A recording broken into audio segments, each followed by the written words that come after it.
Everyone. जैसा कि आप सब जानते हैं, अगर हमें इंग्लिश करनी है तो इंग्लिश में सबसे पहले जो चीज़ आती है वो है टेंसेस।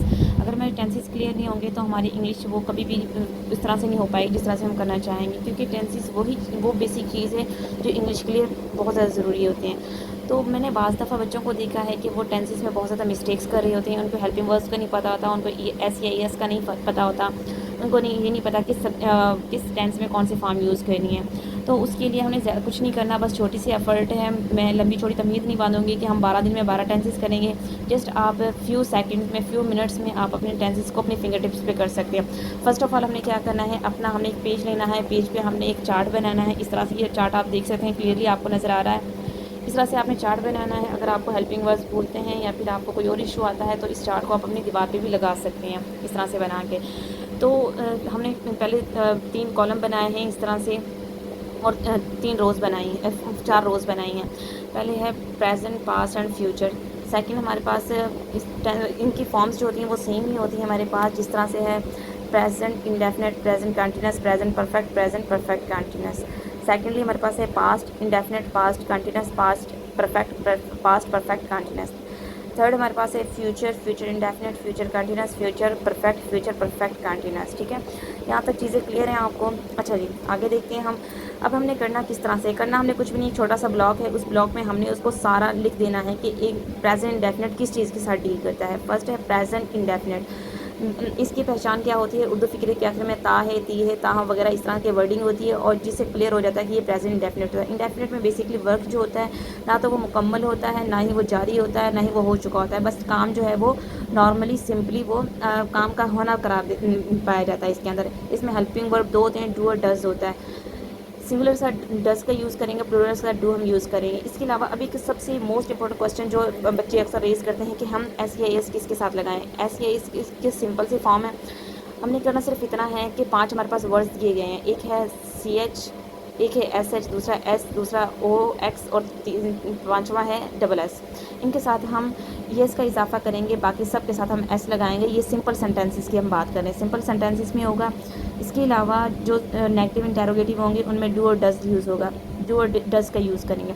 सेकेंडली हमारे पास आ जाता है प्रेजेंट कंटिन्यूस। प्रेजेंट कंटिन्यूस में क्या है, रही, रहा है, रही हैं, रहे हैं वगैरह आता है।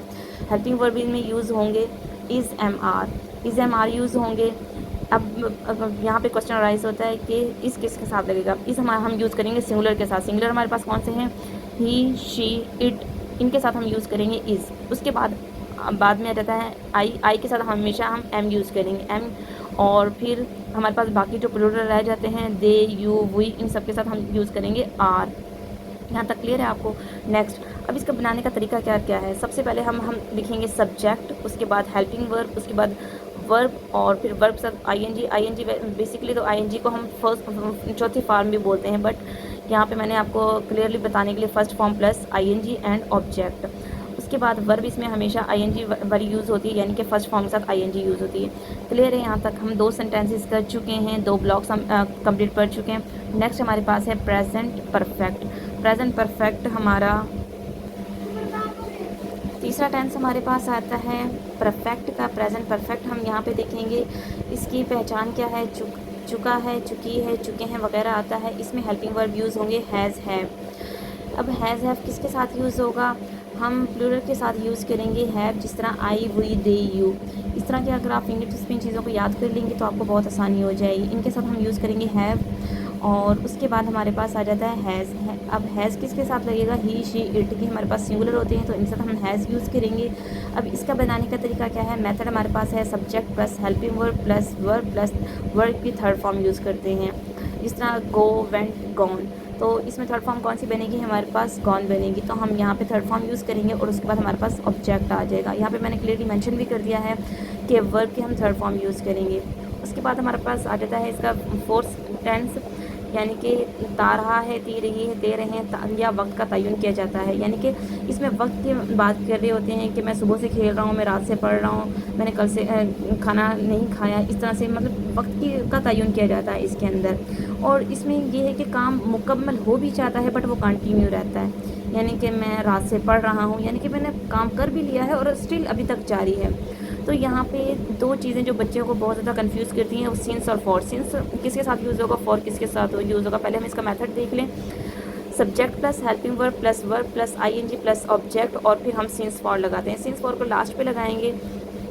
सिंस जो हमारा है बेसिकली वो हम यूज़ करते हैं उस टाइम के साथ जिस टाइम का हमें क्लियरली पता हो कि ये वक्त है। जिस तरह अगर मैं कहूँ कि मैं आज सुबह से पढ़ रही हूँ, इट मीन्स कि मुझे पता है कि आज की ही सुबह है। अगर मैं कहूँ मैं 2 घंटे से पढ़ रही हूँ तो ये किसी को नहीं पता कौन से 2 घंटे के, मतलब वो कल वाले 2 घंटे हों, आज वाले 2 घंटे हों या फिर शायद वो आने वाले 2 घंटे हों। तो इस तरह से जो हमें जिस चीज़ का हमें एग्जैक्ट पता हो वहाँ पे हम यूज़ करेंगे सिंस, और जहाँ पे ना पता हो वहाँ पे हमने फॉर यूज़ करना है। इसके अलावा एक और छोटी सी टिप है, वो ये है कि जहाँ पे गिनती आ जाए, मतलब 2 घंटे 3 घंटे 4 घंटे इस तरह से 3 मिनट्स 2 मिनट्स इस तरह की चीज़ें आ जाएँ तो वहाँ पे अमूमन गिनती के साथ हम फॉर यूज़ करते हैं। अच्छा जी, नेक्स्ट हम जाएंगे अपने पास्ट की तरफ। Past indefinite. पास्ट इंडेफिनिट में हमारा क्या है, था थी थे वगैरह आता है। हेल्पिंग वर्ब डिड यूज़ होता है। अच्छा, मोस्ट इंपॉर्टेंट चीज़ जो है वो ये है कि पास्ट इंडेफिनिट ये टेंस सबसे ज़्यादा यूज़ होता है। पास्ट इंडेफिनिट का यूज़ बहुत ज़्यादा होता है। पास्ट प्रेजेंट इंडेफिनिट और पास्ट इंडेफिनिट ये दो टेंसेज बेसिकली बहुत ज़्यादा यूज़ होते हैं, और यही तो टेंसेज हैं जिनमें बच्चे बहुत ज़्यादा कंफ्यूज भी होते हैं। तो पास्ट का यही है कि इसमें जस्ट हेल्पिंग वर्ब डिड हम लगाएंगे, लेकिन इसका जो सिंपल होगा, सिंपल में हम वर्ब की सेकंड फॉर्म यूज़ करेंगे। सेकंड फॉर्म सिंपल टेंसेस में कहीं पे भी यूज़ नहीं होती एक्सेप्ट आपका पास्ट इंडेफिनिट। पास्ट इंडेफिनिट में हम सिंपल बनाते वक्त सादा बनाएंगे। जब सिंपल बनाएंगे तो उसमें वर्ब की दूसरी फॉर्म इस्तेमाल करेंगे, जबकि मनफी और सवालिया यानी कि नेगेटिव एंड इंटेरोगेटिव में वर्ब की पहली फॉर्म लगेगी। ठीक है, डिड के साथ हम वर्ब की पहली फॉर्म यूज़ करेंगे, बाकी जब हम सिंपल बनाएंगे तो वहाँ पे सेकंड फॉर्म यूज़ होगी। ये हमारा क्लियर है यहाँ तक। अच्छा जी, हम आगे देखते हैं पास्ट कंटिन्यूस। पास्ट कंटिन्यूस में हमारा पास क्या है, पास्ट कंटिन्यूस में वही सेम है, रहा था, रही थी, रहे थे, यानी कि पास्ट में काम हो चुका था। यहाँ पे हेल्पिंग वर्ब कौन से होंगे, हेल्पिंग वर्ब यहाँ पे होंगे वाज और वर होंगे। वाज वही उसी तरीके से वाज को हम यूज़ करेंगे सिंगुलर के साथ, ही शी इट के साथ, प्लूरल के साथ हम यूज़ करेंगे वर। इसके अलावा इसका बनाने का तरीका क्या है, सिंपल है, subject plus helping verb plus verb plus ING plus object. इसमें वर्ब की हमेशा फर्स्ट फॉर्म यूज़ होती है और इसके साथ हम आईएनजी का इजाफा करते हैं, यानी कि हम फोर्थ फॉर्म यूज़ करते हैं। उसके बाद हमारे पास आ जाएगी पास्ट परफेक्ट। पास्ट परफेक्ट में हमारे पास क्या है, इसमें भी जस्ट वन इसका हेल्पिंग वर्ब होता है। जिस तरह इसकी पहले हम पहचान देख लें, चुका था, चुकी थी, चुके थे वगैरह आता है। हेल्पिंग वर्ब इसमें हैड होता है, सबके साथ हैड ही इस्तेमाल होगा। Subject plus helping verb plus verb की थर्ड फॉर्म यूज़ होगी, और उसके बाद ऑब्जेक्ट यूज़ करेंगे। वर्ब की हमारे पास क्लियरली मैंने एंड पे मेंशन भी कर दिया, आप थर्ड फॉर्म यूज़ करेंगे, इसमें कंफ्यूज ना होइएगा क्योंकि हमने जस्ट यहाँ पे वर्ब की थर्ड फॉर्म यूज़ करनी है। इसके अलावा नेक्स्ट हमारे पास है past perfect continuous. Perfect continuous वही था, रहा था, थी, रही थे, थे, रहे थे वगैरह था, या फिर वक्त का तयन होता है, यानी कि मैं खेल रहा था, मैं पढ़ रहा था, मैं सुबह से सफाई कर रही थी, इस तरह के काम आते हैं। तो हेल्पिंग वर्ब इसमें यूज़ होता है जहाँ पे हमारे पास परफेक्ट में हैड था तो जस्ट बीन का इजाफा करेंगे तो हैड बीन हो जाएगा। सबके साथ हैड बीन ही यूज़ होगा। बनाने का तरीका क्या है, subject plus helping verb plus ING plus object plus since for. Since for का कंसेप्ट पास्ट में भी वही है जो प्रेजेंट में था, यानी कि जिस वक्त का एग्जैक्ट पता हो वहाँ पे सिंस लगेगा, जहाँ पे हमें पता ना हो, थोड़ा मुबहम हो, बात मुबहम अंदाज में हो यानी वेग हो, तो वहाँ पे हम फॉर यूज़ करेंगे। वर्ब इसमें हमेशा फर्स्ट यूज़ होगी और प्लस आईएनजी हमारे पास होगी।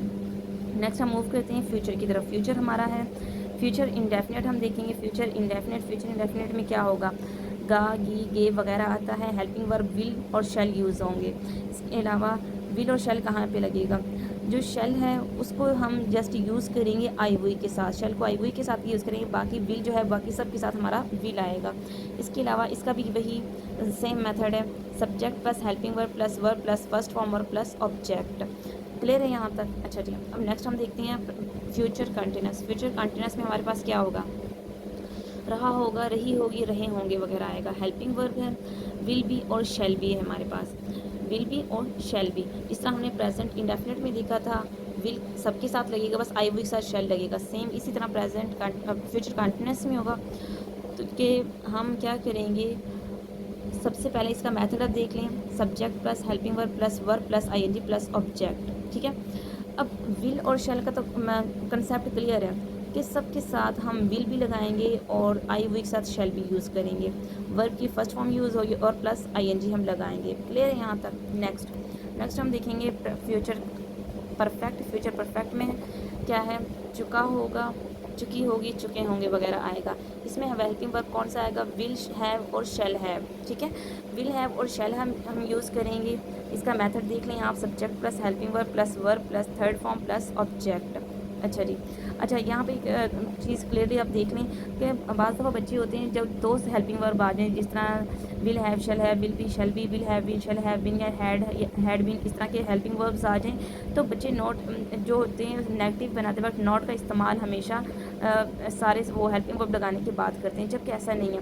हमेशा जब हेल्पिंग वर्ब दो हों, यानी कि विल हैव शैल हैव हों, तो दो हों तो मनफी में नॉट पहले हेल्पिंग वर्ब के फ़ौरन बाद लगाएंगे। यानी कि अगर हमारे पास फॉर एग्जांपल हेल्पिंग वर्ब है विल बी और शैल बी, तो हम बनाते वक्त विल के फ़ौरन बाद नॉट लगाएंगे और बाद में बी लगाएंगे। ठीक है, और यही रूल तमाम टेंसेस पे यही रूल अप्लाई होगा। जहाँ पे भी दो दो हेल्पिंग वर्ब में like present perfect continuous, past perfect continuous, present continuous, present perfect continuous, ये 6 से 7 टेंसेस हैं जिनमें हमारे 2 से ज़्यादा हेल्पिंग वर्ब हैं। और इनमें हमने क्या करना है, इनमें हमने करना सिर्फ सिंपली ये है कि हम इनमें हेल्पिंग वर्ब पहले हेल्पिंग वर्ब के फ़ौरन बाद नॉट लगाएंगे। अच्छा जी, नेक्स्ट हम अपना देखेंगे, सबसे हमारा लास्ट टेंस है और लास्ट में हमारे पास है फ्यूचर परफेक्ट कंटिन्यूस। इसमें सबसे पहले इसकी पहचान देखेंगे हम, ता रहा होगा, ती रही होगी, ते रहे होंगे वगैरह आएगा। हेल्पिंग वर्ब इसमें है विल हैव बीन, शिल हैव बीन। अच्छा यहाँ पे मैं आपको क्लियर कर दूँ, यहाँ पे जिस तरह से ये 3 हेल्पिंग वर्ब बनते हैं, 3 हेल्पिंग वर्ब बनते हैं विल हैव बीन, तो यहाँ पे नॉट कहाँ पे लगेगा। बाज़ दफ़ा बच्चे कहते हैं विल हैव बीन लिख के यहाँ पे नॉट लगाते हैं यहाँ पे, जो कि गलत कंसीडर होता है। आपने करना ये है, सिंपली आपने इस नोट को माइंड में रखना है, सामने लिख के लगा लें, इस पूरे चार्ट को दीवार पे लगा लें। जब हेल्पिंग वर्ब 2 हो तो मनफी में नॉट पहले हेल्पिंग वर्ब के फ़ौरन बाद लगाएं। ठीक है, तो यहाँ पे हम हेल्पिंग वर्ब यूज़ करेंगे विल के साथ, विल नॉट हैव बीन, ये हमारा हो गया मनफी का कंसेप्ट। इसके अलावा हेल्पिंग वर्ब इसमें विल शैल है, विल और शैल वही जो सेम हम पीछे से करते आ रहे हैं, लाइक आई वी के साथ शैल और बाकी सब के साथ विल लगेगा। इसका मेथड क्या है, subject plus helping verb plus verb plus ING plus object. Since और फॉर का यूज़ होगा, सिंस और फॉर के लिए सेम इसका कंसेप्ट है। बाकी ये आपका सारा चार्ट आपका तैयार है, ये आप इसको क्लियरली देख लें। आपने दोबारा से इस चार्ट को अगर बनाना चाहते हैं तो इस चार्ट को बनाइएगा और अपने सामने अपने कमरे में रूट में जहाँ पे भी आप पढ़ते हैं अपने टेबल पे इसको लगाइएगा सामने, ताकि आपको ये फॉर्म ऑफ वर्ब कभी भूले ना। जब भी आपको कहीं पे कोई मसला आए तो इस चार्ट को सामने आप लगा देखेंगे तो इस पर फ़ौरन से आप देख के उसको हल कर सकते हैं। इसके अलावा आपको इसका PDF मैं आपको ग्रुप में शेयर कर दूँगी। बाकी आपका डिस्क्रिप्शन में लिंक पड़ा हुआ है, वहाँ से लिंक देख के आप ग्रुप ज्वाइन कर सकते हैं। और बाकी कमेंट सेक्शन में कहीं पे भी आपको कोई चीज़ समझ ना आई तो आप इजीली पूछ सकते हैं। उम्मीद है कि आपको मेरा ये छोटी सी एफर्ट आपको समझ आई होगी, आपको टेंसेस में दोबारा कोई मसला नहीं होगा। अपना बहुत सारा ख्याल रखिएगा। जज़ाकल्लाह, अल्लाह हाफ़िज़।